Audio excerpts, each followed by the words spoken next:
अगर हिम्मत करे फिर क्या नहीं इंसान के बस में, अगर हिम्मत करे फिर क्या नहीं इंसान के बस में, यह कम हिम्मती जो बेबसी मालूम होती है।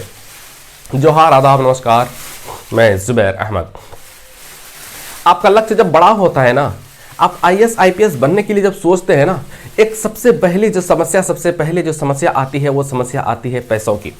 पैसों की समस्या आती है। शायद मेरे पास उतने पैसे नहीं है कि मैं बहुत महंगे इंस्टीट्यूट ज्वाइन कर सकूं, मैं दृष्टि जैसा इंस्टीट्यूट ज्वाइन कर सकूं और मैं IAS की तैयारी करके मैं IAS बन सकूं।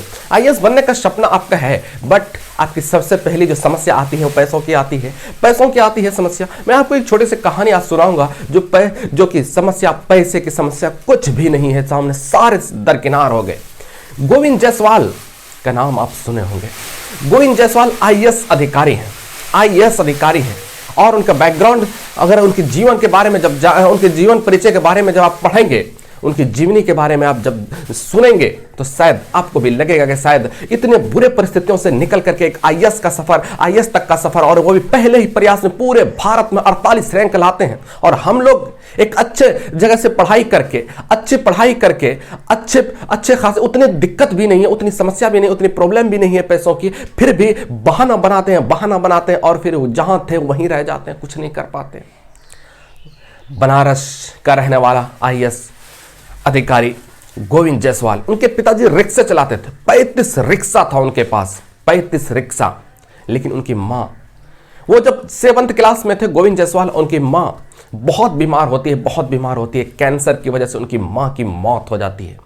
उनके माँ के इलाज कराने के लिए उनके पिताजी ने अधिकतर रिक्शा बेच दिए। सिर्फ 6 रिक्शा बच गए थे, बाकी सारे रिक्शा बेच दिए। एक रूम था, 10 बाय 12 का एक रूम था। उसी रूम में 2 बहन रहती थी गोविंद जायसवाल की, वो रहते थे, उनके पिताजी रहते थे। उनके पिताजी के पैर में एक जख्म हो गए थे। उस जख्म का इलाज कराने के लिए भी उनके पास पैसे नहीं थे, और उस जख्म की हालत में भी वो रिक्शा चलाते थे और अपने बेटे को पढ़ाया। और वो बेटा दिल्ली पहुंचा, लेकिन उनके पिताजी गोविंद जायसवाल अपने पिताजी के दर्द को देख करके उनको लगा कि शायद ये कैसे हो सकता है, मैं जरूर कुछ करूंगा। और जब इसमें एडमिशन लेते हैं, कोचिंग भी नहीं कर सके वो, क्योंकि उतने फीस नहीं थे, उसके पास उनके पैसे नहीं थे। अगल बगल में कुछ होम ट्यूशन करते हैं, पैसे आते हैं, और उसी पैसे से अपना रहने का खर्च का इंतजाम करते हैं। और पहले ही प्रयास में 1 साल तैयारी किया था, ताबड़तोड़ तैयारी किया था। पहले ही प्रयास में पूरे भारत में 48 रैंक ले आए, पूरे भारत में 48 रैंक लाए और IAS ऑफिसर बन गए। तो उनको पैसे, इतने हालात, इतने बदतर, इतने बुरे हालात क्या आपके हैं? अगर चाह लेना कोई भी समस्या आड़े नहीं आएगी, कोई भी समस्या आपको बाधा नहीं पहुंचाएगी कि आप सफल नहीं हो सकते हैं। इस पृथ्वी पर जितने भी लोग बड़े लोग बने हैं, जितने भी लोग सक्सेस किए हैं, बहुत हालात के मारे हैं। अगर आप हालात और परिस्थितियों में, बुरे परिस्थितियों में अगर हैं, तो आपके पास ये मौका है, ये गोल्डन चांस है। आप भी निकलिए बाहर, अपनी सोच को बड़ा करिए और लग जाइए अभी से कामों पर लग जाइए। IAS गोविंद जायसवाल के सब इंटरव्यू लिया, उनसे पूछा गया कि आखिर वो कौन सी बात थी जो आपको ये चुभी और आप IAS तक का सफर आपने चुन लिया। तो गोविंद जायसवाल कहते हैं कि दरअसल बात यह है कि मैं जिस मोहल्ले में रहता था, उस मोहल्ले में बगल में बहुत बड़ा सा गेट था, बड़ा सा घर था, इंजीनियर का घर था, और मैं बॉल खेल रहा था। बॉल खेलते खेलते उसके घर चला गया, और मैं बॉल लेने के लिए उसके घर जैसे ही पहुंचा, तो उनके घर से एक बड़े बुजुर्ग आदमी ने डांटा हमको, कहा कि तू रिक्शा चालक का बेटा है, तू मेरे घर आ कैसे गया, इतनी तेरे अंदर हिम्मत कैसे हो गई?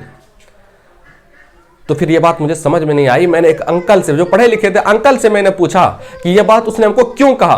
तो वो कहते हैं कि तुम रिक्शे चालक के बेटे थे, तुम गरीब थे, तुम्हारे पास पैसे नहीं थे, इसलिए तुमको उस घर में जाने का इजाजत नहीं है, इसलिए कहा कि तुम बगैर इजाजत के इस घर में कैसे आ गए।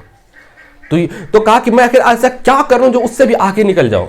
कहा कि उससे आगे निकलना तो ऐसे तो IAS है, IAS अगर बन जाते हो तुम उससे आगे निकल सकते हो, आसानी से निकल सकते हो, कोई दिक्कत, लेकिन आसान जॉब नहीं है, आसान सर्विस नहीं है, आसान सफर नहीं है। कहा कि मैं IAS ही बनूंगा।